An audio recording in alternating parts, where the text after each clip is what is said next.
അപ്പോൾ ഇതിൽ നെയ്യ് ഫ്രിഡ്ജിൽ വെച്ച കാരണം ഇങ്ങനെ കിട്ടണമെങ്കിൽ ഇത്തിരി പണിയാണ്. നെയ്യിന് പകരം വെളിച്ചെണ്ണ ഉപയോഗിക്കാം കേട്ടോ. മിക്കവാറും വെളിച്ചെണ്ണയാണ് ചിലരൊക്കെ ഉപയോഗിക്കാറ്. നമ്മൾ ഉണ്ടാക്കിയ നെയ്യ് ആയതുകൊണ്ട് നമുക്ക്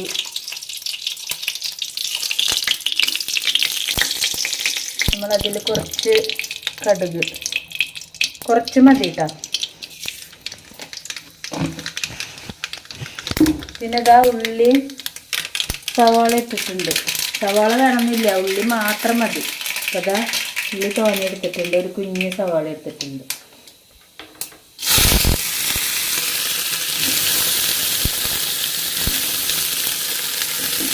കണ്ടോ, എൻ്റെ ചെറിയ കുഞ്ഞ് കുട്ടിയായിരിക്കുമ്പോഴുള്ള കിണ്ണാണിത്, നൊസ്റ്റാൾജിയ.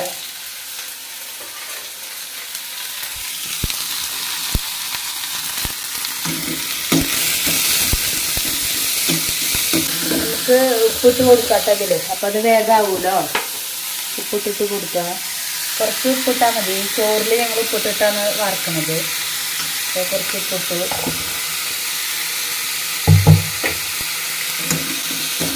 നന്നായി ഒന്ന് വാട്ടിയെടുക്കണം ഉള്ളി. നെയ്യ് വേണ്ടാത്തവർക്ക് വെളിച്ചെണ്ണയിൽ ഉണ്ടാക്കാം കേട്ടോ. എനിക്ക് സിമ്പിളായിട്ട് ഇങ്ങനെ ഉണ്ടാക്കാൻ പറ്റിയ ഒരു റെസിപ്പി ഇത്. അപ്പോൾ അതിന് കറി മണത്തിന് 2 വേപ്പിൻ്റെ ഇല ഇട്ട് കൊടുക്കുന്നുണ്ട് കേട്ടോ.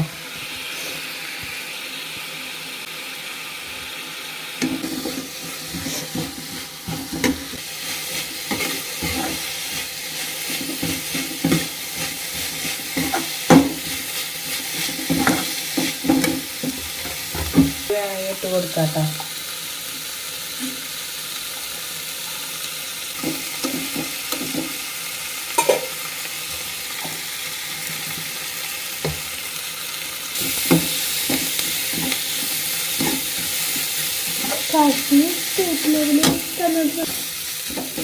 ഇതാട്ടോ നമ്മുടെ ഉള്ളി ഒരുവിധം വാടിയിട്ടുണ്ട്. നന്നായി വാടണ്ട.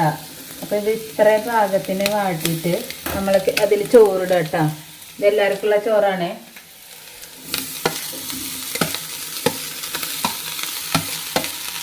ഇളക്കി കഴിഞ്ഞാൽ നമ്മുടെ ഉള്ളിച്ചോറ് റെഡിയായി.